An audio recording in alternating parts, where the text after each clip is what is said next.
유럽의 자동차 시장에서 이제 동유럽 중심으로 해가지고 중국 차들이 굉장히 빠르게 약진을 하기 시작했어요. 이 상반기에 이제 유럽에서 중국 차의 시장 점유율 이제 5.1%입니다. 5.1%는 작년에 2배로 올라갔는데 메르세데스 벤츠의 점유율이 5.2%입니다. 그러니까 거의 같아졌는데 벤츠라고 하는 게 유럽에서는 굉장히 흔하거든요. 네. 택시로도 많아요. 5월 달에 이제 신차의 이제 등록 기준으로 한번 본 거예요. 중국 브랜드, 중국 차량의 이제 비율이 점유율이 2.9%에서 5.9%로 이제 2배 넘게 올라갔죠. 이제 상당히 빠른 추세라고 봐야 되는 거예요. 전기차의 이제 등록 대수를 올해 5월하고 작년 5월하고 이제 비교를 해본 건데 이제 비아디가 12위로 올라갔죠. 7,000대가 넘어요. 네. 근데 작년 같은 기간 대비해가지고 158% 늘어났다. 이게 성장률이 굉장히 빠른 거죠. 현대차가 이제 8,300여 대. 그리고 기아차가 8,700여 대. 제가 보기에는 이 비아디가 이게 이 현대차, 기아차 정도 따라잡는 거는 그렇게 오래 걸릴 것 같지 않습니다. 예, 심층 인터뷰 시작하겠습니다. 안녕하십니까, 김영롱입니다. 오늘은 국제 질서에 대한 이야기 한번 해보도록 하겠습니다. 사실 여러분들도 잘 아시다시피 트럼프 행정부 2기에 들어서면서 각국은 미국과 치열하게 관세 협상을 하면서도 결국에는 자국 이익을 우선시하는 게 지금으로선 최선이구나라는 생각을 하면서 시장도 다변화하려는 노력들을 많이 펼치고 있는데, 그래서 이와 관련해서 오늘은 특히 유럽을 중심으로, 그리고 유럽과 중국을 중심으로 해서 과연 양상이 어떻게 펼쳐지고 있는지 한번 분석해 보도록 하겠습니다. 그래서 오늘은 유럽 특파원을 지냈었던 조선일보 손진석 기자와 함께 복잡한 유럽의 속사정들 한번 이야기 나눠보도록 하겠습니다. 어서 오십시오. 안녕하세요. 예, 안녕하십니까. 앞에서 말씀드린 것처럼 미국과 협상은 협상대로 열심히 하지만 네네.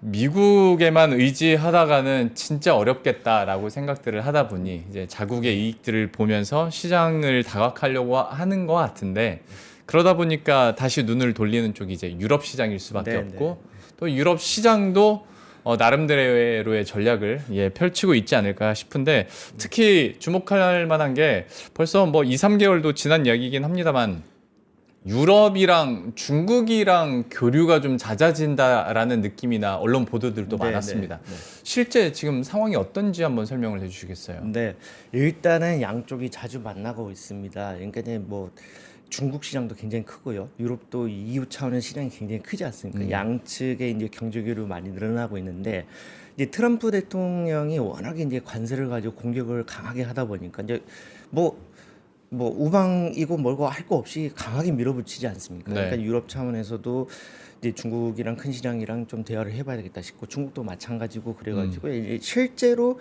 만남이 잦아지고 있습니다. 예. 여기 사진을 보시면요, 이제 이 분들이 누구냐면 이제 양쪽에서 이제 유럽하고 중국의 이제 통상을 담당하는 장관들입니다. 그래서 이제 오른쪽이 이제 마로시 셰프코비치 EU 통상 담당 집행위원인데, 이제 EU 위원회에서 이제 집행위원이라고 하는 거는 이제 장관이라고 보시면 됩니다. 네. 이제 유럽의 통상 장관이라고 보면 되고요. 이제 왼쪽에 이제 중국에서 상무부장을 맡고 있는 왕원타오인데, 이 두 사람이 최근 6개월 사이에만 공식적으로 만남을 공개한 것만 3번을 만났습니다. 그러니까 파리에서도 한번 만났고요, 베이징에서도 한번 만났고, 그렇죠. 그리고 네. 이제 온라인으로도 한번 만나고 그랬습니다. 그래가지고 이 공개된 일정으로만 이 정도 본 거는 상당히 이제 자주 본 거고, 자기네들끼리 뭔가 대화를 할 필요가 있다 이런 걸 분명히 느끼는 것 같고, 그리고 한 달도 안 됐는데요. 이제 7월 말에는 이제 EU와 중국이 베이징에서 정상회담을 가졌습니다. 네네. 폰데어라이엔 EU 집행위원장하고 안토니오 코스타 EU 정상회의 상임의장, 예. 이 두 사람이 이제 베이징에 날아가가지고 이제 시진핑 주석이랑 회담을 했고, 여하튼간에 양쪽이 유럽하고 중국이 대화를 긴밀히 하려고 하는 거는 분명해 보입니다. 나름대로의 전략을 가지고 정상회담을 펼쳤는데 그 정상회담 분위기가 어땠는지는 잠시 후에 한번 질문을 네, 드려보도록 네. 하겠고, 그 전에 네. 그러면 어쨌거나 제가 계속 강조드리는 게 자국의 이익이잖아요. 네. 유럽과 중국은 각각 어떤 전략과 어떤 속내인 겁니까? 네.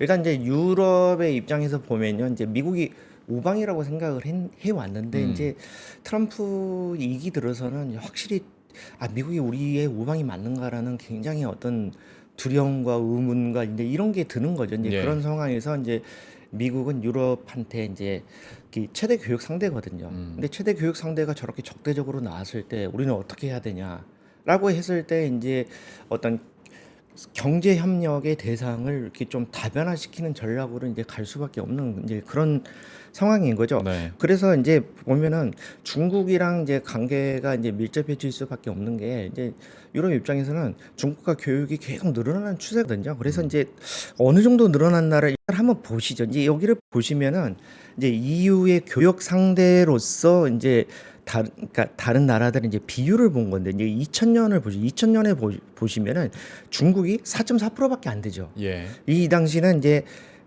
미국이 18% 이제 영국이 20% 잃지 않습니까? 그래서 이제 중국이라고 하는 게 이제 이 당시에 보면 스위스나 뭐 일본보다도 이제 비중이 적었습니다. 근데 네. 이제 한번 볼까요? 자, 이거는 작년이거든요. 오. 그럼 어떻게 변했습니까?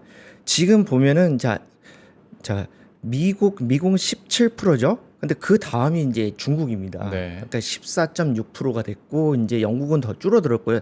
나머지 나라들 더 이렇게 다 축소가 되는 분위기잖아요. 예. 근데 이제 이렇다 보니까는 이제 중국이 이제 중요해진 상황이고 그러다 보니까 근데 이제 유럽의 입장에서는 이제 중국과 교육이 늘어나면서 무역 적자도 늘어나거든요. 근데 이거를 이제 중국이랑 더 긴밀히 하면 하되 이익을 늘리고 이제 손해를 줄이는 방향으로 가야 되는 그런 입장이 있고 그러고 이제 유럽의 입장에서 뭐가 또 중요하냐면 이제 유럽에서 쓰는 히토류의 이제 한 98%를 이제 중국이 제공해 주는데 예. 중국이 이제 히토류를 잡고 이제 수출 제한 조치를 하고 있으니까 이걸 어떻게든 대화를 이렇게 안 할 수가 없는 상황이 된 겁니다. 네. 그러니까 대화를 해야 좀 풀어야 되는 상황이고 그리고 또 이제 유럽 입장에서 또 중요한 게 뭐냐면 어쨌든 간에 유럽은 이제 그 러시아로부터의 이제 군사적 위협을 많이 받지 않습니까? 네. 이제 이거를 어떻게든 좀 낮춰야 되는 상황인데, 근데 중국이 물밑에서 이제 러시아를 많이 도와주고 그러니까 이것도 어떻게든 대화를 해가지고 너네 그러지 말아라라는 얘기를 이제 충분히 조금 해봐야 되는 이제 그런 상황인 거죠. 그래서 이제 요거를 한번 보시면요, 자 유럽이 얼마나 이제 중국의 이제 자원에 의존을 하느냐 이걸 보여주는데, 이거 보면 이제 중히토류가 있습니다. 중히토류가 이제 원자 번호가 더 좀 높은 것들인데 이제 얘네가 이제 완전 핵심 강물이거든요. 예. 이제 이건 완전히 100% 중국에 의존을 하고 있고요. 이제 경히토류 같은 경우도 85%를 이제 중국에 이제 의존을 하고 있는 그런 상황입니다. 그런 상황이고, 그러니까 이제 유럽 입장에서는 어쨌든 간에 이제 중국이랑 대화를 안 할 수 없는 그런 상황인 거고, 중국 입장에서도 어쩌냐면 이제 자국 상품들이 이제 미국으로 가는 길이 많이 막혔지 않습니까? 트럼프 예. 대통령이 이제 관세를 워낙 거칠게 이제 몰아붙이고 있으니까 그러다 보니까는 이제 중국 입장에서도 자기네들도 이제 유럽처럼 이제 무역 대상을 좀 더 다변화하고 좀 분산시켜야 될 그런 필요가 있는 거죠. 특히 이제 뭘 보셔야 되냐면 요걸 한번 보시면 요걸 보시면은 자 이제 미국이 이제 중국과의 관계에서 이제 무역 적자가 이제 어떻게 되냐 이건데 이제 가장 미국 입장에서 무역 적자 컸던 게 중국에 대해서요. 제일 컸던 게 2018년이거든요. 네. 그때에 비하면 이제 작년 같은 경우는 한 30% 줄었습니다. 줄었는데 그럼 30% 줄었다는 거는 이게 뭘 의미하겠어요? 중국 입장에서는 이제 미국과 교역에서 이익이 그만큼 줄었다는 거잖아요. 그럼 네. 요거를 늘려볼 필요가 있다. 이제 이런 생각들을 하고 있고 그리고 이제 어쨌든 간에 이제 WTO 같은 경우는 이제 올해 중국의 수출품 중에 이제 유럽으로 가는 게 이제 작년 대비 한 6% 늘어날 걸로 보고 있는 거거든요. 근데 이게 예. 1년 사이 6%면 작은 게 아닙니다. 그래서 네. 어쨌든 간에 유럽하고 중국하고 이제 교역이 커머스가 이제 늘어나는 쪽이 되는 거고 양측의 이해관계가 이게 좀 맞고 있다 이런 거고요. 그리고 이제 요거를 보시면은 요거는 이제 뭘 얘기하냐면 이제 그 중국의 이제 FDI 그러니까 직접 투자 있지 않습니까? 예. 이제 그거를 얘기하는 건데 이 표 자체는 복잡한데 이것만 보시면 됩니다. 지금 이 선이 뭐냐면 중국의 해외 직접 투자에서 유럽의 비중인데 사실은 이제 좀 줄고 있었거든요. 줄고 있다가 작년부터 이렇게 조금 다시 늘어나는 추세를 보이고 있어서 어쨌든 간에 양측의 이해관계가 서로 대화를 좀 해봐야 된다. 이런 쪽으로 가고 있다. 이렇게 말씀드릴 수가 있습니다. 오, 좋은 자료들로 예. 시각화해서 보여주셨는데 네. 저는 보다 보니까 느껴지는 게 예. 그러니까 너무 급격하게 무역 비중 변화가 있었잖아요. 네, 네. 이걸 우리도 하는데 트럼프는 저 수치들이 눈에 가실 것 같은데 예. 중국이랑 유럽이랑 이렇게 관계를 더 쌓아가는 거에 대한 미국 측의 견제라고 해야 될까요? 네네. 그런 건 없습니까? 아, 그런 게 당연히 있습니다. 그래서 그 미국에서 이제 그 스캇 베센트 재무장관이 강하게 이제 경고를 해가지고 유럽에다가 아니 저 중국이랑 무역 동맹을 맺고 그러면 가만히 있지 않겠다. 네네. 뭐 이렇게 강하게 경고도 하고 그랬는데 그거 조금 이따 또 말씀드리겠습니다. 알겠습니다. 예, 예. 거기에 대해서는 잠시 후에 그러면 조금 더 자세히 한번 설명을 듣도록 하겠고 그 앞에서 잠깐 나왔었던 7월 예, 예. 베이징에서 있었던 예. 정상회담. 예. 야, 여기가 저도 뉴스를 보긴 했습니다만은 야, 뭐 서로 웃으며 들어갔다가 예. 좀 냉랭하게 빠져 나온 것 같던데 네, 네. 어땠습니까 결과가? 아, 그러니까 이제 사진으로 보시면 이제 분위기를 딱 볼 수가 있는데 여기 사진을 보시면 이제 정상회담을 했을 때거든요. 예.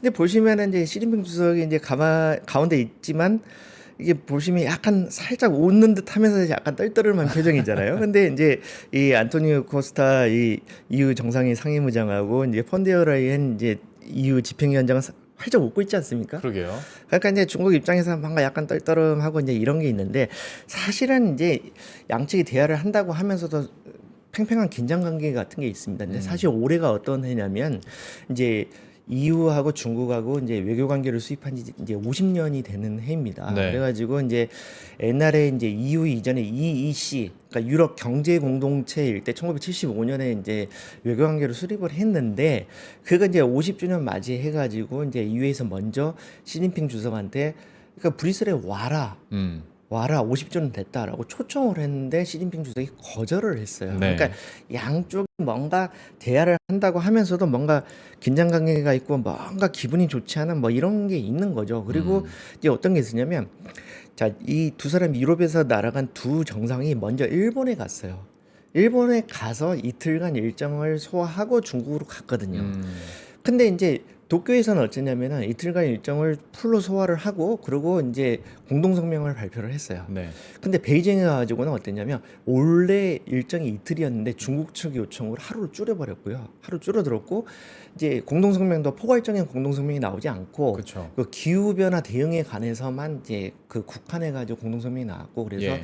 이게 이제 양쪽이 이제 대화를 한다고 하는데 뭔가 냉랭한 분위기더니 좀 있는 거죠. 그래서 사실은 작년에 이제 EU에서 중국산 전기차에 대해서 상계관세를 최대 35% 이거를 이제 매겼고 이런 거에 대해서 이제 중국이 상당히 이제 불쾌하고 이제 이런 게 있습니다. 사실 이제 중국 입장을 우리가 좀 이해를 해봐야 되는 게 뭐냐면 이제 중국은 EU가 자꾸 유럽에서 이제 러시아 지원해주지 말아라라고 이제 얘기를 하니까 그게 불쾌한 건데 중국 입장에서 뭘 이해를 해야 되냐면 중국은 그 우크라이나하고 러시아가 계속 전쟁을 벌이는 게 자기네들한테 좋습니다. 예. 그래야 이제 미국이랑 유럽에서 견제를 보내는 게 아무래도 분산이 되거든요. 그쵸. 네. 그렇잖아요. 그러니까는 이제 그런 것 때문에 굉장히 어떤 여러 가지 복잡한 관계가 있고 이제 유럽은 자꾸 중국에다 대고 뭐 얘기를 하는 게 아니 너네 뭐 저 러시아 지원하지 마라 이런 얘기를 계속 하니 보니까 이제 서로 불편하고 그런 건데 이제 통상의 차원에서도 어쩌냐면 그러니까 이제 유럽에서는 아니 너네 러시아하고 관계 끊으면은 우리가 훨씬 더 좋은 우호적인 조건을 제시해 줄 수 있는데 왜 그러냐 이제 이렇게 얘기하는 거고 이제 중국은 왜 그거에 대해서 코웃음을 치고 있죠. 그런 게 있고 이제 중국은 유럽에 대해서 뭐라고 얘기를 하냐면 아니 너네가 이제 미국의 이중대 역할 같은 거 하면서 우리와의 교육 관계에서 더 이익을 취할 수 있는데 놓치고 있는 거 아니냐? 뭐 이런 식의 반응을 보이고 있습니다. 그러게요. 그러니까 사실 어떤 경제적인 리스크를 분산시키기 위해서 손은 잡고 있는데 네. EU는 EU대로 지금 딜레마가 있고 네, 네. 중국은 중국대로 딜레마가 있고 아, 그렇습니다. 이게 예. 정치와 전쟁까지 섞여버리면 당연히 네, 네. 지금 그럴 수밖에 없는 굉장히 거니까. 복잡한 함수입니다. 이게. 예. 네.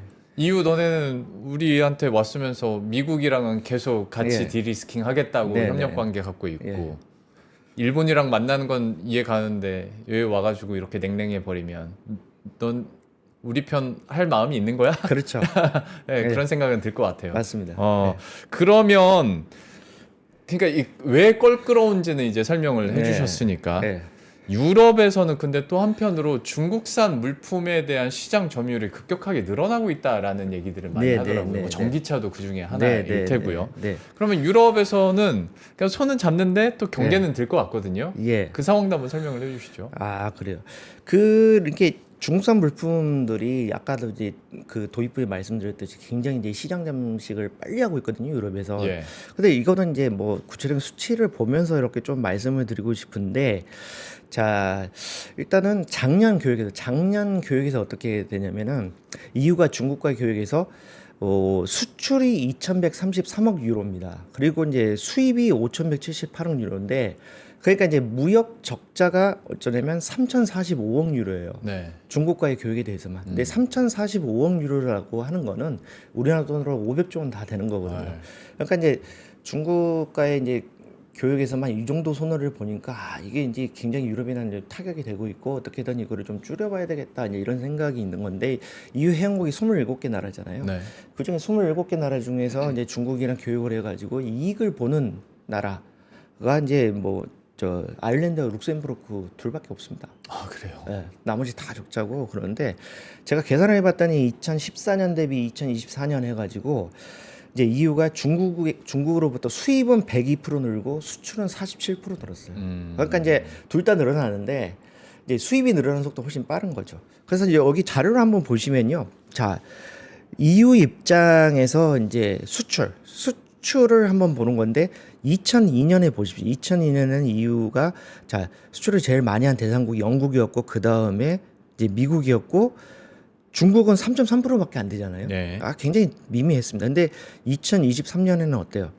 자 미국, 영국 그다음에 중국으로 이제 중국이 늘어났죠. 근데 이거는 이제 수입이 늘어나는 거에 비하면 얼마 안 늘었어요. 자, 이거는 수입이 늘어난 거거든요. 그럼 2002년에는 중국으로부터 수입이 이제 세 번째였거든요. 근데 2023년은 제일 많죠. 아유, 순위가 달라져 버렸네요. 네, 확 달라지죠. 그래가지고 이제 어떻게 되냐면 이제 무역 적자 자체가 어마어마하게 늘어나는 겁니다. 그래서 이거는 EU가 이제 교역을 하면서 이제 중국과의 교역에서 이제 어떻게 이 무역 관계가 이제 정리가 되고 있냐를 보여주는 건데요. 지금 위에 이렇게 점선으로 가고 있는 거 있지 않습니까? 요게 이제 수입이에요. EU가 이제 중국의 수입을 얼마나 하느냐고 이거는 수출이거든요. 그러니까 계속 수입이 수출보다 많으니까 무역 적자가 엄청나게 쌓이고 있는 거죠. 그렇게 해가지고 작년에 이제 3,045억 유로 이렇게까지 된 건데 이거는 이제 뭐 엄청난 거죠. 그래가지고 이제 어떻게 되냐면 EU 입장에서 이제 그 무역을 해가지고 장사를 어떻게 하고 있냐. 자, 미국하고 영국하고 해서 무역 흑자를 보고 있습니다. 이렇게. 네. 근데 이 양쪽이랑 무역 흑자를 본 거를 합쳐도 중국과의 무역 적자보다 작아요. 그러네요. 그러니까 이제 미국하고 영국을 상대로 이제 장사를 잘했는데 이거를 다 여기서 이제 중국이랑 해서 까먹고 있다. 이제 이런 상황이라 이거를 참 그러니까 중국이랑 이제 협력을 늘린다고 하면서도 이제 굉장히 고민이 깊어질 수밖에 없고 이제 어떻게 접근해야 되냐 이제 이런 건데 이제 EU 입장에서 자 이거는 이제 미국하고 중국하고의 이제 그 이 무역 수지만 본 거예요. 이제 위는 뭐냐면 미국하고의 관계에서 이제 무역 흑자를 보는 겁니다. 네. 그 아래는 중국과의 관계에서 무역 적자를 보는 거예요. 거의 이렇게 미국과의 관계에서 흑자를 보는 것 대비해서 중국과의 관계에서 이제 적자를 보는 게 이제 2배가 넘죠. 이제 이게 이제 유럽의 이제 큰 딜레마다 이렇게 볼 수가 있습니다. 그러니까 저거 보고 있으면 미국뿐만이 아니라 유럽도 네. 중국과의 무역 수지 지표 계속 보일 수밖에 없겠네요. 그렇죠. 저 정도면. 네. 근데 손은 잡긴 잡아야겠는데. 그러니까 유럽 입장에서 굉장히 이제 고민스러운 거예요. 이제 중국을 상대로 자기네들이 이익을 보고 있으면 네. 굉장히 적극적으로 할 텐데. 그러겠네요. 근데 손을 안 벌릴 수 없고 히토리도 걸려 있고 굉장히 고민이 깊을 수밖에 없습니다. 그러면 여기서 한번 더 네. 들어가 보는 게 예전처럼 네. 만약에 유럽은 첨단 기술을 중국 쪽에 네. 수출을 하고 네. 중국은 뭐 예를 들어서 예전처럼 저가 소비재를 수출한다. 네. 그러면 유럽 입장에서는 약간 무역 수지 적자도 용인은 어느 정도 할 수 있을 것 같은데 네. 지금은 판이 많이 바뀌었죠. 그렇죠. 많이 바뀌었습니다. 이미 이 어떤 물품들을 수입하고 수출하고 있느냐 이걸 봤을 때 이미 이제 중국이 유럽보다는 훨씬 더 고부가 가치적이고 훨씬 더 기술 집약적인 물건들을 수출을 하고 있어요. 네. 단적으로 보면 EU 지평의 자체 자료를 보더라도요. 어쩌냐면 자 EU가 이제 중국으로 수출한 물품들 네. 보면은 공장에서 만든 제조품이 88%고 이 1차 산업 생산물 있잖아요. 네. 농업으로 이렇게 만든 그 수출품 이게 11%거든요. 근데 반대로 중국에서 유럽으로 오는 거 요거는 어쩌냐면 제조품이 97%고 1차 산업 상품은 딱 2%밖에 안 돼요. 그러니까 이제 지금 어떤 상황이냐면 이 회사는 어떤 걸 많이 수출하냐면 그 브랜디 같은 거 있잖아요. 브랜디 돼지고기. 예. 유럽이 돼지고기 생산이 좋고 싸고 좋거든요. 그거랑 유제품 이런 걸 중국이 많이 수출하고 그리고 이제 중국에서 유럽으로 오는 것들은 이제 기계 장치나 이런 게 많습니다. 그래서 이제 품목별로 이제 이 자료를 보시면요.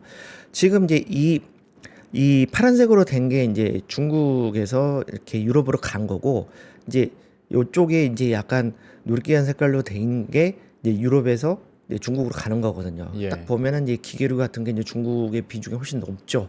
그리고 이제 공장 생산물 같은 거 다른 것도 높고, 근데 유제품 같은 거 요런 거 1차 산업 생산물은 유럽에서 중국으로 가는 게 더 많습니다. 그러니까 이제 산업 구조 자체가 어떻게 보자면 중국이 더 고개발 국가고 유럽이 저개발 국가인 것처럼 이미 돼 있어요. 그러네요. 이미 그렇습니다. 그래서 이제 단적으로 이제 중요한 게 뭐냐면 자, 유럽은 이제 이 모바일 디바이스를 못 만들잖아요, 스마트폰을. 네. 그러다 보니까 이 유럽의 이 스마트폰 시장 점유율 순위 요걸 보면 어떻게 되냐면 자, 단연 이제 투톱이 애플하고 이제 삼성전자긴 하거든요. 이게 이제 3분의 1씩 차지를 하고 있습니다. 근데 중국 제품도 적지가 않아요. 이제 중국 제품이 일단 샤오미, 화웨이가 있고요. 6위부터 10위까지가 거의 다 중국 회사들입니다. 네. 그래가지고 전체의 한 17%, 16, 17%를 차지를 하고 있어요. 유럽의 스마트폰 시장에서 중국 제품이. 근데 그거는 이제 계산을 해보면 무슨 얘기냐면 유럽 사람 중에 7천만 명 정도가 중국산 스마트폰을 쓴다는 얘기거든요. 근데 그러면 그게 그래서 이게 이제 유럽 입장에서 무역 적자가 엄청나게 커질 수밖에 없는 거예요. 이제 이런 네, 상황이다 네. 보니까. 예. 아니, 사실 저 수치 보고 좀 기가 막히게 애플이랑 삼성전자는 3분의 1씩 가져가는구나 그렇습니다. 놀랍기도 예. 하고 예. 샤오미, 화웨이 뭐 저기는 없지만 오포까지 합치면 그것도 비중 꽤 될 텐데. 그렇습니다. 오포랑 뭐 해가지고 6위부터 10위까지가 거의 대부분 중국 업체예요. 이게.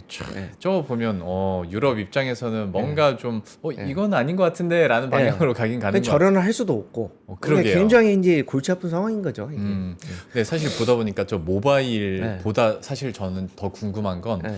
전기차 포함해서 네. 자동차는 서로 어떻게 되나가 궁금하긴 한데 이건 어때요?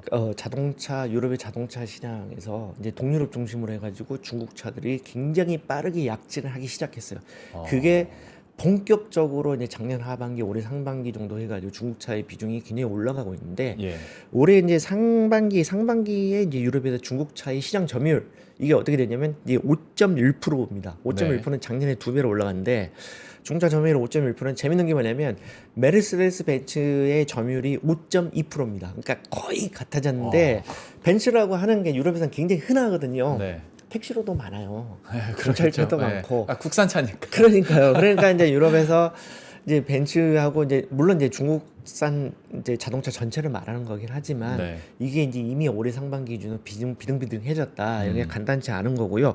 그리고 이제 구체적인 이제 데이터를 한번 보면서 한번 말씀을 드릴까요? 이제 요거는 이제 뭐냐면 자 올해 5월 자료인데 5월 달에 이제 신차의 이제 등록 기준으로 한번 본 거예요. 본 건데 여기 보시면 중국 브랜드 중국 차량의 이제 비율이 점유율이 2.9%에서 5.9%로 이제 2배 넘게 올라갔죠. 예. 예, 작년 대비해 가지고요. 이제 상당히 빠른 추세라고 봐야 되는 겁니다. 네. 굉장히 빠른 거고, 요거는 이제 브랜드별로 본 거거든요. 이제 이거는 전기차의 이제 등록 대수를 올해 5월하고 작년 5월하고 이제 비교를 해본 건데, 이제 올해 5월에 보시면 자 여기 비아디가 12위로 올라와 있죠. 근데 7,000대가 넘어요. 네. 근데 작년 같은 기간 대비해 가지고 이제 158% 늘어났다. 이게 성장률이 굉장히 이제 빠른 거죠. 그래서 지금 여기 보시면 현대차가 이제 8,300여 대, 그리고 기아차가 8,700여 대. 네. 근데 이제 제가 보기에는 이 비아디가 이 현대차, 기아차 정도 따라잡는 거는 그렇게 오래 걸릴 것 같지 않습니다. 그러니까 이 파고드는 속도라고 하는 게요, 굉장히 빠르다. 이제 이렇게 이제 볼 수 있을 것 같습니다. 저 순위에서 좀 줄어들긴 했지만 그래도 상위권에 있는 볼보도 예. 사실 중국이 인수했잖아요. 그렇죠. 예. 그것까지 합치면 중국의 이제 지리자동차가 실질적으로 오너십을 행사를 하고 그쵸. 있죠. 예.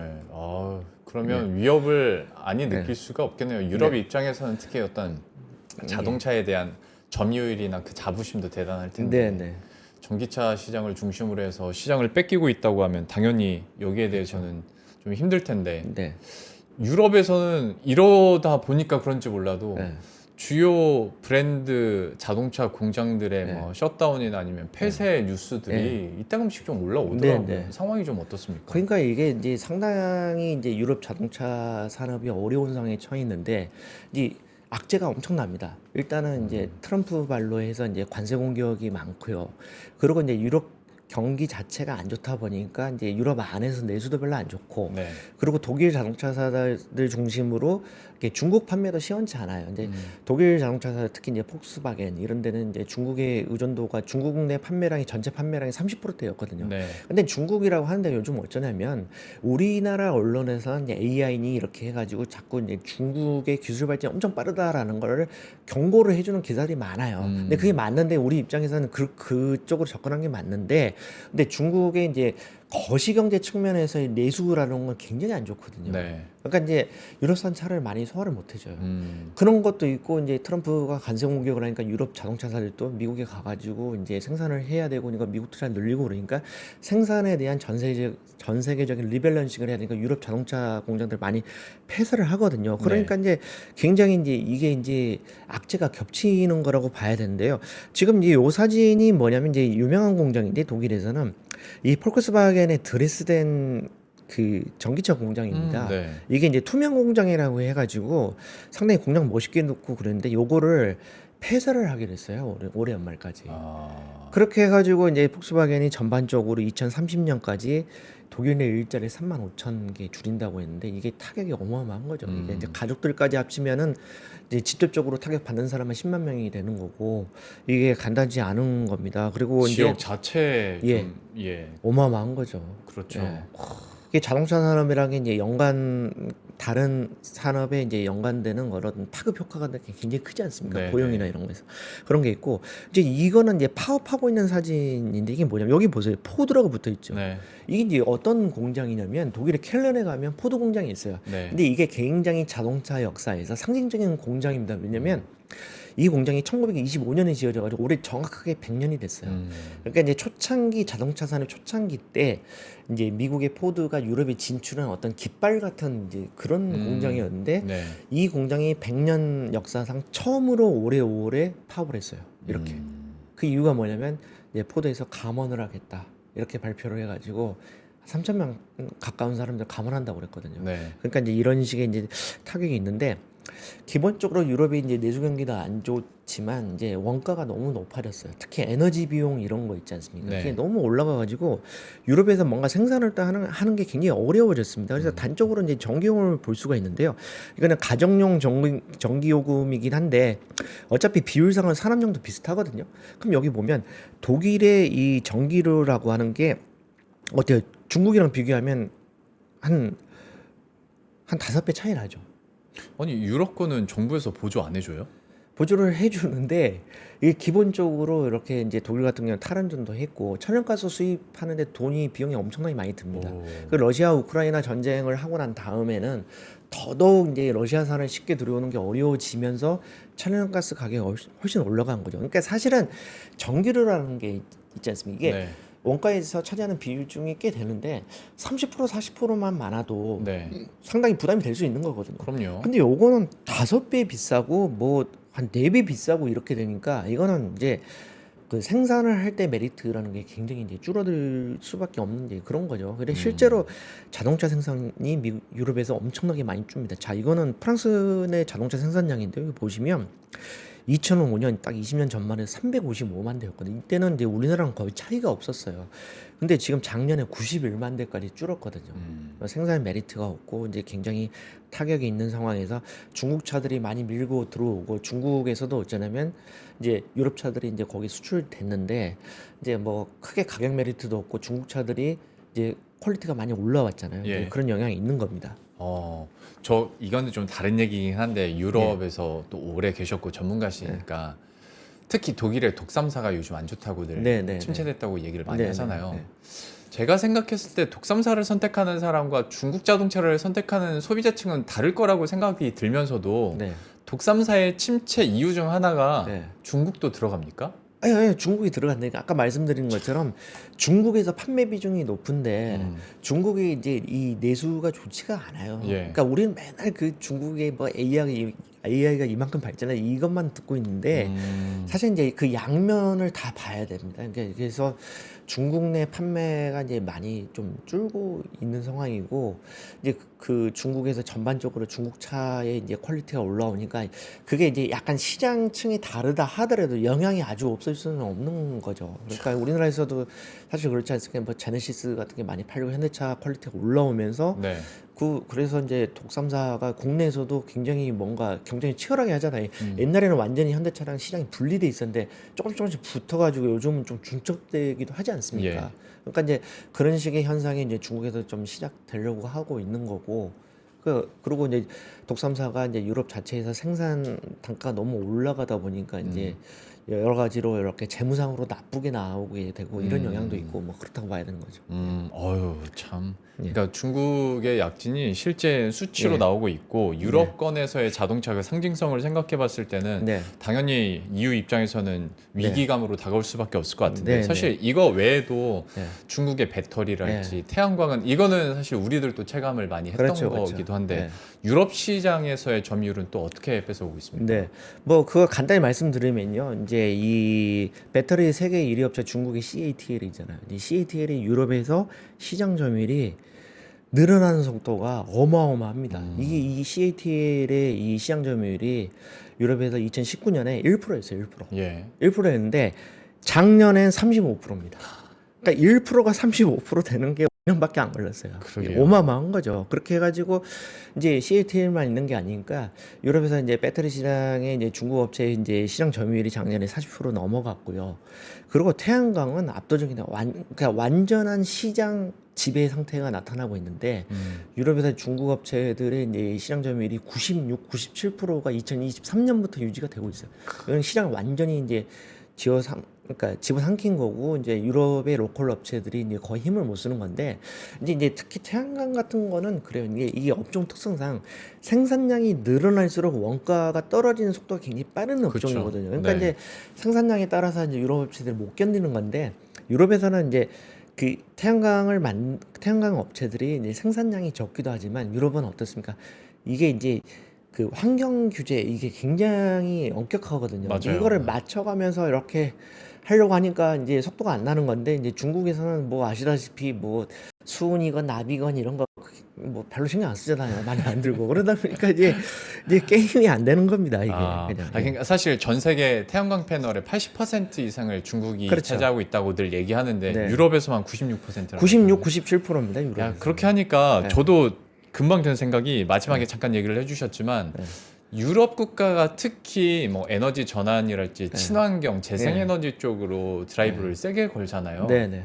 그러면 필연적으로 중국 패널을 더 들을 수밖에 없는 건데 그렇죠. 딜레마이자 그들 입장에서는 악순환일 수도 근데 있겠다라는 이제 생각도 들어요. 이게 이제 유럽 그 포인트가 이제 유럽하고 중국이 손을 잡으면서 서로 간에 감정이 안 좋은 굉장히 이제 중요한 포인트인데 뭐냐면 유럽 사람들은 굉장히 이제 자기네들이 자부심이 강합니다. 예. 민주주의의 발원지고 문명을 만들었다는 것 때문에 그러니까 중국이랑 사이가 안 좋은 게 뭐냐면 우리가 규범을 만들어서 쟤네한테 가르쳐 줘야 된다는 생각이 있거든요. 쟤네는 아직 민주주의를 제대로 안 하고 있고 우리한테 배워야 될 게 많다는 생각을 가지고 있어요. 아직도 기본적으로 그래요. 그렇습니까?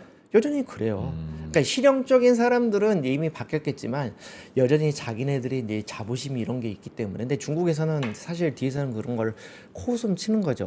그러니까 이제 환경 규제와 관련돼서도 요즘은 이제 조금 기류가 워낙 피가 크니까 기류가 좀 바뀐다고는 하지만 여전히 유럽 사람들은 우리가 환경에 관련돼서도 이제 베스트 프랙티스를 만들어서 전 세계에 전파시키고 보급시켜줘야 되고 우리가 한 수 가르쳐줘야 된다라는 그런 생각들이 좀 있어요. 예. 그러니까 약간 어떻게 보냐면 이제 현실적이지 않고 시대착오적인 부분도 없잖아 있지만 그래서 그런 것 때문에 이제 중국이랑 마찰도 생기고 하는 거긴 하지만 유럽 사람들의 오래된 전통이기 때문에 이게 어느 한순간에 우리한테 손해가 된다고 해서 확 바뀌고 180도 뒤집어지고 그럴 수 있느냐. 근데 그게 쉽지 않은 거죠.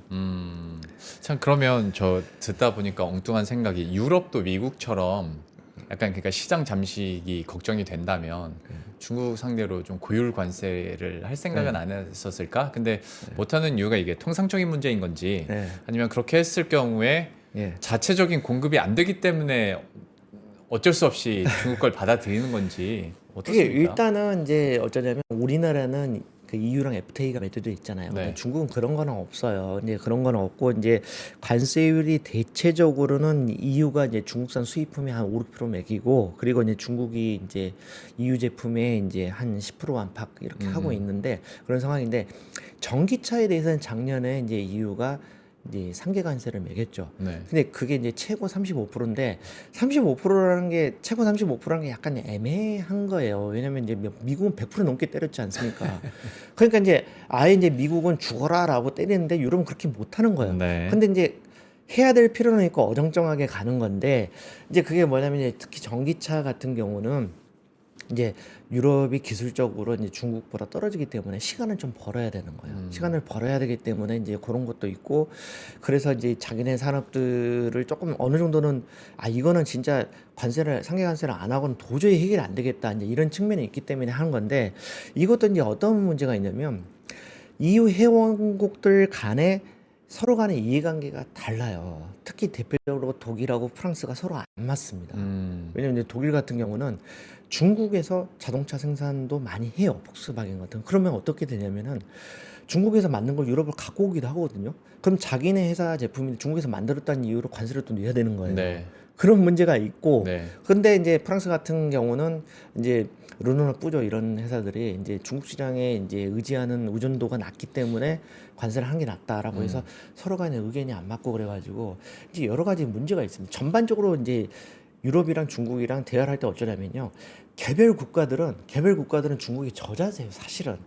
그렇게 가요. 서로 잘 보려고 하고 뭐 이런 게 있는데 EU 전체적으로는 이제 펀데어 라인은 집행위원장 차원에서 이렇게 정상회담하고 할 때는 가오를 많이 세우거든요. 네. 그러니까 이제 중국이 속으로 이제 약간 코웃음 치는 게 약간 그런 부분들이 있는 겁니다. 그러겠네요. 예, 그런 게 있고 그래서 이제 그 저기 이제 요거를 간단하게만 좀 보여드리고 싶은데 이게 독일하고 프랑스하고 이제 통상 정책이 이제 많이 다릅니다. 여기 자료를 한번 보시면은 자 이제 어떻게 다르냐 간략하게 이제 보여드릴 건데 일단은 이제 작년에 중국산 전기차에 관세를 부과할 때 이제 독일은 반대를 했고 이제 프랑스는 찬성을 했습니다. 네. 어쨌든 이제 독일 자동차사들 아까 말씀하신 독삼사들이 중국 시장에 대한 의존도가 높기 때문에 독일은 중국을 화나게 하거나 기분 나쁘게 하는 걸 싫어해요. 근데 프랑스는 또 그게 아니고 그래가지고 이제 FTA 같은 경우도 이제 독일이 좀 더 제조업이 발달하니까 이제 적극적이고 프랑스는 소극적이고 이제 기술과 관련돼서도 이제 독일은 제조업 자기네들이 갖고 있는 제조업을 디지털화하는 데 관심이 많고 프랑스는 AI에서 지네가 조금 더 앞선다고 생각을 하니까 이쪽에 좀 방점이 있고요. 그리고 이제 업종들도 이렇게 좀 차이가 납니다. 자기네들 이제 주력인 이제 업종들 좀 다른 거고 그렇게 해가지고 이제 고용 정책도 많이 다르고요. 그러니까 이게 뭘 얘기하냐면 이웃천에서 중국이랑 이제 얘기를 하고 뭐 어쩌고 하더라도 강남 들어가면 해운국들끼리 특히 쌍두마차인 이 두 나라가 이제 특히 이제 이해관계가 엇갈리기 때문에 이야기를 맞추기 좀 어렵고 이제 이런 상황들이 좀 있습니다. 예. 사실 저 차이는 EU의 태생적인 한계일 수밖에 그렇죠. 없는데. 예, 그렇습니다. 근데 이제 개별적으로 만나보면 중국 네. 입장에서는 야 예, 겉으로는 세게 해도 예. 개별 만남하면 예. 어느 정도 이렇게 맞출 생각을 한다면 그렇죠. 중국 입장에서는 이유가 무서울 것까지는 없겠죠, 당연히. 그러면 어떤 무역의 수출입에 대한 이야기들을 많이 했고 통상 정책에 대해서도 네. 설명을 해주셨는데 네. 예를 들어서 직접 투자나 현지 투자 같은 경우에 네. 쌍방이 어떻게 이루고 있나에 대한 네. 궁금증도 좀 듭니다. 네. 지금 이 현황은 어떻습니까? 실제로 이제 중국이 이제 유럽에 가서 이제 투자들을 꽤 하고 있는데요. 이제 아까 보여드렸듯이 전체적으로 유럽에 가는 투자를 조금 줄이는 추세에 있다가 이제 한 작년 정도부터 늘어나는 추세에 있거든요. 지금 이제 굉장히 상징적인 게 뭐냐면 비아디 있지 않습니까? 비아디가 헝가리에다가 한 우리 돈으로 한 6조 원대를 이제 투자를 해가지고 큰 공장을 짓고 있습니다. 그래가지고 내년에 양산을 시작을 한다고 그러고요.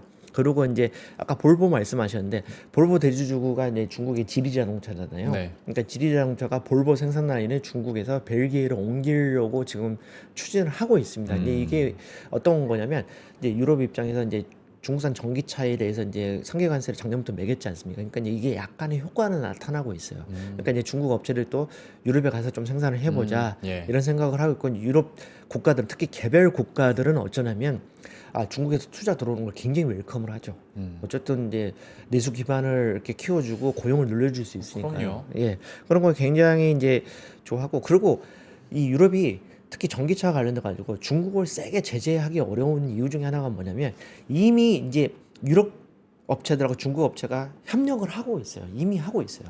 그렇기 때문에 이제 그걸 왜 그러냐면, 유럽 업체들은 기술이 좀 떨어지기 때문에 중국 기술을 받아가지고 빨리 이렇게 좀 끌어올려 보겠다 이런 게 있고, 중국 업체들은 뭐냐면 유럽의 그 생산 그러니까 판매망에 이제 얹혀져 들어가겠다. 그렇게 네. 해가지고 빨리 판매를 늘려보겠다. 예. 이런 게 있어서 대표적으로 뭐냐면 스텔란티스 있지 않습니까? 네. 스텔란티스가 중국의 이제 전기차 업체 중에 린모터라고 있어요.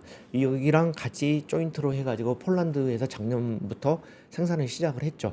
생산을 시작을 했고, 그리고 이제 스페인에 가면 에브로라고 있습니다. 이게 전기차 회사인데, 여기가 중국의 체리 자동차랑 해가지고 스페인의 바르셀로나 공장에서 이제 하이브리드 차량을 만들고 있고 뭐 그렇습니다. 그래가지고 이제 또 상징적인 공장이 뭐냐면, 여기 좀 사진을 한번 보실까요? 사진에 보시면 이제 CATL 있지 않습니까? CATL이 또 헝가리에다 공장을 짓습니다. 그래서 이거는 지금 어쩌냐면 지금 거의 다 만들어졌어요. 네. 공장이 상당히 크죠? 거의 다 만들어졌는데, CATL이 독일 튀링겐에다가 유럽의 첫 번째 공장을 만들었고, 두 번째 공장이 이 헝가리에다 만들었는데, 이게 곧 올해 하반기에 이제 가동에 들어갑니다. 예. 그렇게 해가지고 이제 중국 업체들이 굉장히 이제 유럽으로 이게 속속 들어가고 있다, 이렇게 말씀드릴 수 있습니다. 예. 얼마 전에 비아디도 헝가리에다가 공장 짓는다고 예. 들었던 것 같은데. 네. 근데 궁금증이 왜 헝가리예요? 네, 그것도 이유가 있는데요. 일단은 이제 자료를 한번 보시면, 요게 이제 보시면 이제 이 중국의 유럽 투자가 어떻게 가고 있냐고. 근데 지금 요 약간 주황색 같은 건 색깔이 있지 않습니까? 예. 요게 이제 헝가리로 가는 투자예요.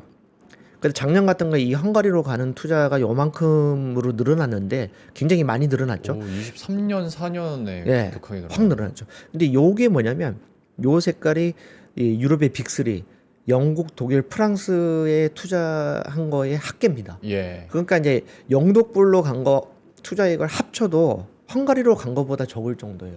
근데 대체 왜 헝가리로 가느냐? 여러 가지 이유가 있는데요.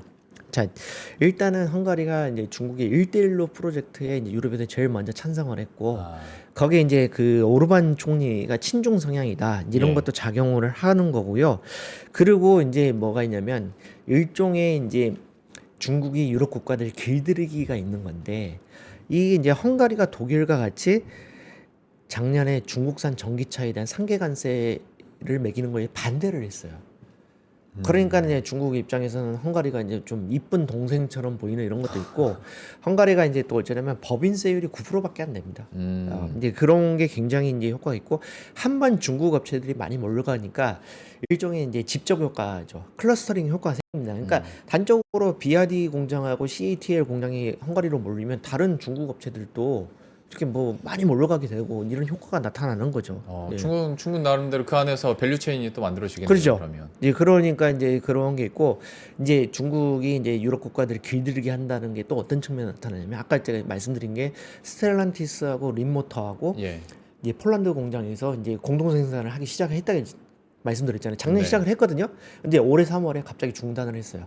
왜 중단했냐에 대해서 명확하게 밝히지 않는 가운데, 이제 중국이나 유럽의 언론들에서 어떤 얘기가 나오냐면, 이제 폴란드가 중국산 전기차에 대한 상계 관세를 찬성을 했다. 그것 때문에 이제 중국 당국에서 불편해하고 괘씸해한다. 이제 이런 얘기가 나오고 있습니다. 그러니까 들어보면 네. 유럽권이 중국 눈치 엄청 많이 보네요. 뭐 눈치를 안 볼 수가 없는 상황입니다. 이게. 예. 눈치 엄청 많이 보네. 네, 네, 네. 그러다 보니 이게 경제적인 수치로 이렇게 나오는 건데, 저 기자님 얘기를 듣다 보니까 되게 근본적인 네. 궁금증이 생겼는데 네. 그러면 지금의 EU의 경제 정책은 네. 자유무역주의에 가까운 거예요? 보호무역주의에 가까운 거예요? 그러니까 이거는 그 어쩔 수 없이 따라가는 보호무역지 조금 더 가까워지지 않았나 싶어요. 왜냐면 이제 본인들이 그걸 원하는 건 아니었는데 네. 원하는 건 아닌데 트럼프 대통령이 저렇게 나오고 그러니까 본인도 살 길을 찾는 거죠. 근데 최대 교육 상대가 저렇게 나오니까 자기네들도 나름 생각을 하는 건데 유럽은 이제 기본적으로 이 사람들은 이제 뭐 포용과 자유 이런 걸 중요시하지 않습니까? 이제 예. 문명의 발상지기 때문에 자기네들이 자부심이 있는데 어쩔 수 없이 이제 중국산 이 전기차에 대해서 이제 상계 관세를 매기는 걸 보면은 우리들도 이제 자국 산업을 좀 보호하는 쪽으로 가야 되지 않을까. 사실은 어떻게 생각하면 그런 조치가 좀 늦었다고도 볼 수 있는 거죠. 왜냐면 아직도 이제 유럽 사람들 중에 중국이나 뭐 한국이나 일본 이런 나라들을 살짝 우습게 보는 그런 기류가 있거든요. 네. 사실 중국과의 관계에서 무역 적자가 그렇게 컸다면 진작 손을 좀 봤어야 되는데 뭐 조치를 취했어야 되는데 약간 이제 늦은 감도 있고 뭐 그렇습니다. 예. 그러니까 소위 머리가 시키는 것과 마음이 시키는 게 좀 좀 다른 다르죠. 예, 네. 상황이 딱 유럽의 어떤 그렇죠. 경제 정책적인 부분이네요. 근데 아직도 이제 유럽 사람들은 자기네들이 이제 그 세계의 규범을 만든다라는 자부심이 있는 사람들이 있는데 실력은 옛날만큼은 안 되거든요. 냉정히 얘기해서 이제 예. 그런 거에 대해서 이제 어떤 불일치가 있는 거잖아요. 네, 그렇죠. 그러니까 이제 머리하고 실제로 이제 그 운동선수로 치면 머리에서 이렇게 막 움직이는 거하고 몸이 실제로 움직이는 거하고 약간 차이가 있거든요. 네.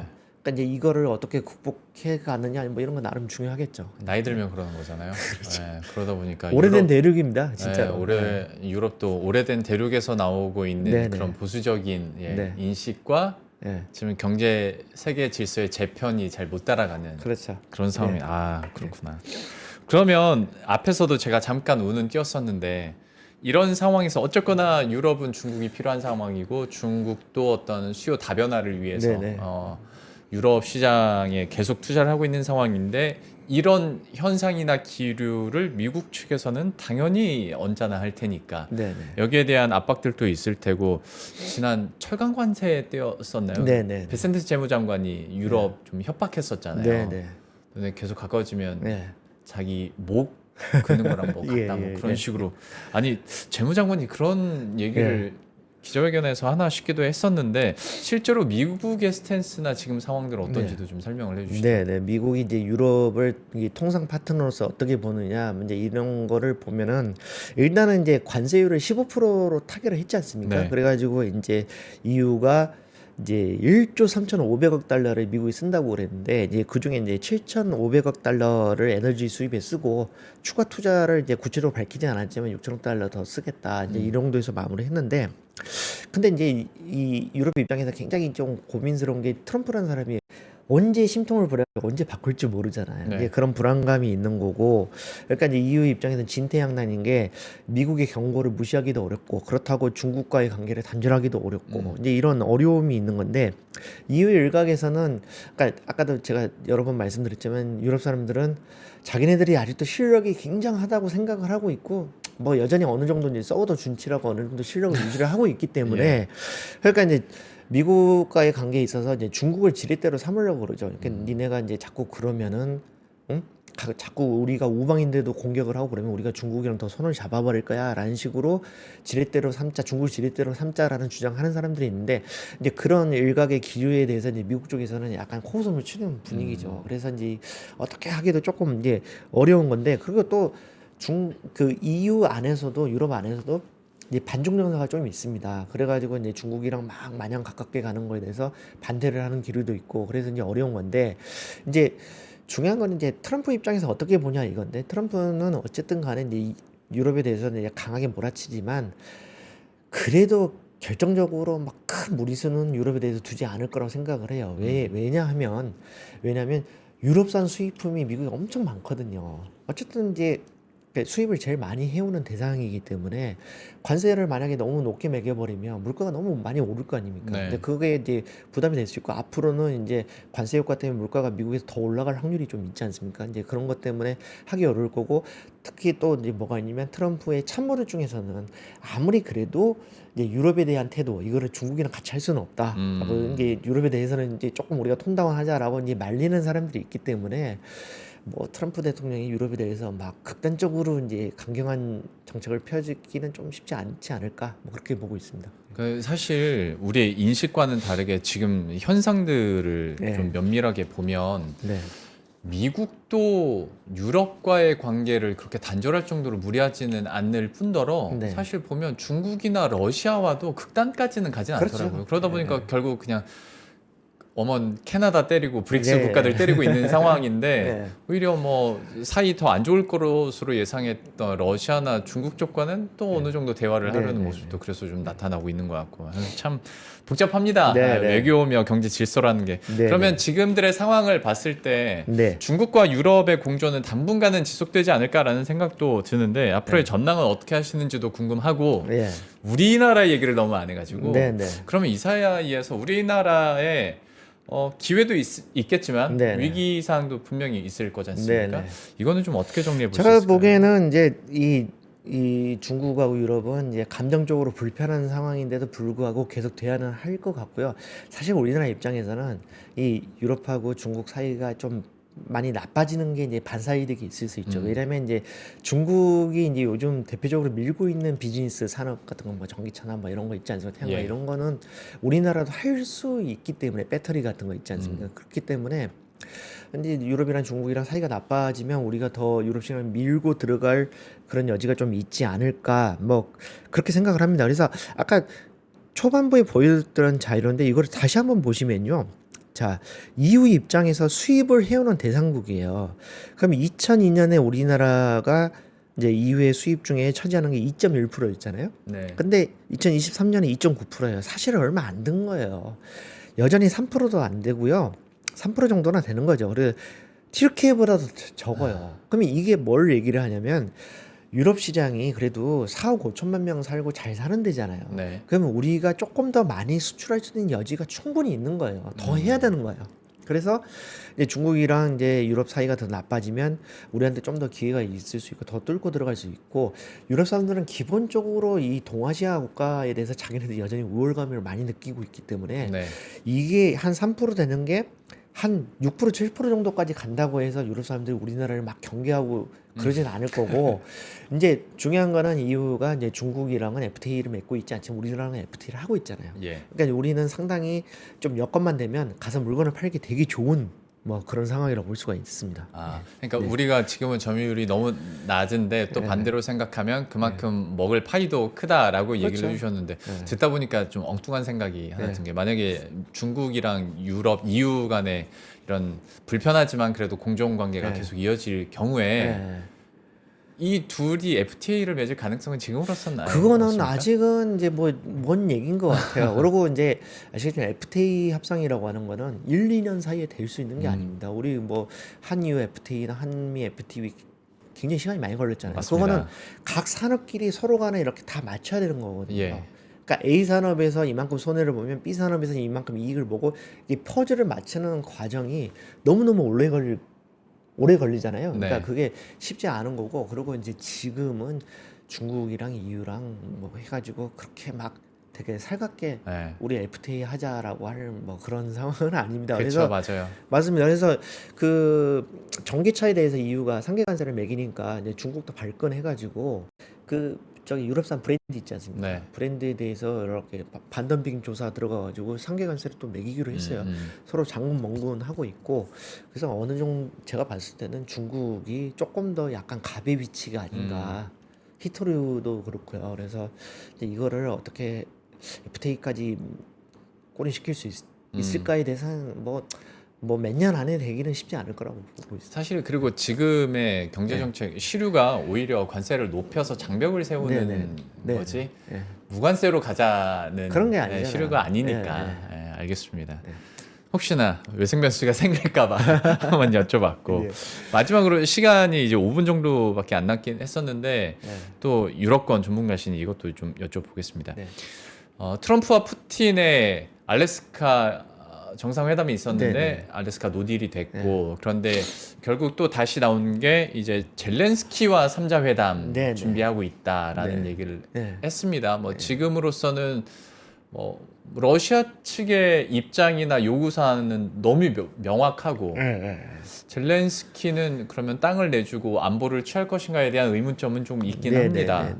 앞으로의 사안들이나 그리고 젤렌스키 입장에서의 카드는 그러면 뭐가 있는 것인가에 대한 궁금증도 좀 있긴 한데 어떻게 평가하십니까? 네, 일단은 이제 뭐 이렇게 어제 협상을 했지 않습니까? 이제 워싱턴 DC에서 협상을 했는데 이제 남은 거는 미국이 이제 우크라이나에 대한 안전 보장을 어느 수준으로 해주냐, 이제 열흘 안에 이제 문서화해서 뭐 한다, 뭐 그런 얘기가 있지 않습니까? 예. 근데 이거를 어느 정도로 해주냐 건데 나토 5조만큼 해줄 수 있냐 없냐가 이제 일단은 뭐 첫 번째 관건인 것 같아요. 나토 5조라고 하는 게 이제 미국의 자동 개입을 말하는 거잖아요. 네. 우크라이나가 피해를 봤을 때 군사적 이 공격을 받았을 때 이제 그 정도로 해줄 수 있을 거냐가 관건인데 그 정도 해주기는 좀 쉽지 않을 것 같고 트럼프는 명확하게 어쨌든 간에 이제 좀 유럽이 해결해야 되지 않겠느냐, 자기는 중재자다, 이제 이런 원칙을 강조를 하고 있어요. 그래서 이게 결국은 이제 유럽이 얼마나 비용을 부담하느냐 이런 건데 지금 젤렌스키의 카드 물어보셨잖아요. 젤렌스키의 카드에 대해서는 이제 이렇게 얘기를 하는 것 같아요. 그러니까 파이낸셜 타임스에서 이제 보도를 한 건데 이게 뭐 정전 협정이든 이제 그러니까 휴전 협정이든 종전 협정이든 간에 어쨌든 간에 이제 이 미국산 무기를 1,000억 달러어치를 우리가 사게 해달라. 근데 그 돈은 유럽이 대라.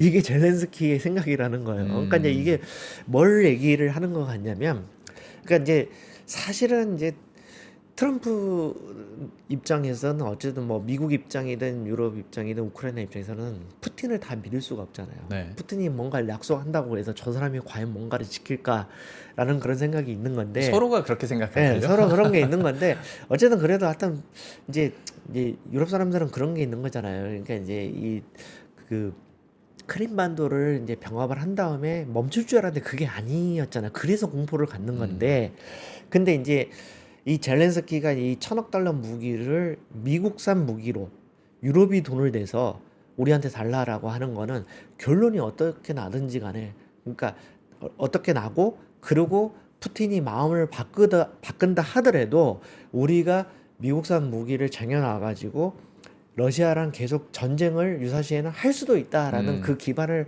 만들어 놓겠다.